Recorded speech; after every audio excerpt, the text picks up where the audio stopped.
നിങ്ങളുടെ ദാമ്പത്യ ജീവിതത്തിൽ നിങ്ങളുടെ പാർട്ട്നേഴ്സ് നിങ്ങൾ എന്ത് സംസാരിച്ചാലും സൈലൻ്റ് ആയിട്ട് ട്രീറ്റ് ചെയ്യുക. തൊട്ടതിനും എടുത്തതിനും പൊട്ടിത്തെറിക്കുക. ദേഷ്യവും വിസമ്മതവും ഇഷ്ടക്കുറവും വേദനയുമല്ലാതെ അവിടെ മറ്റൊന്നും കാണുന്നില്ല. അതുപോലെ തന്നെ മുന്നോട്ടുള്ള ജീവിതത്തിന് ഒരു സ്വപ്നവും ഒരു പ്രതീക്ഷവും ഒരു സന്തോഷവും കാണുന്നില്ല. ഏത് സമയത്തും കുട്ടികളുടെ മുന്നിലാണെങ്കിലും അല്ല എങ്കിലും പേഴ്സണലിയും ഒരു ശാരീരിക മാനസിക ബന്ധങ്ങളില്ല. അങ്ങനെയാണ് നിങ്ങളുടെ ജീവിതം പോകുന്നത് എങ്കിൽ ഇത് 3 കാര്യങ്ങളും റെഡ് ഫ്ലാഗ് ആണ്. Either you need to pause and think what to do. ഇതുപോലെ ജീവിതം മുന്നോട്ട് പോയാൽ മതിയോ?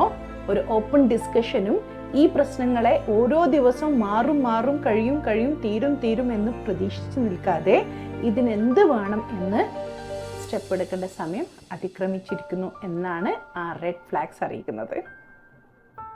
Take the help of a friend who can keep things confidential and sort it out, or else take professional help.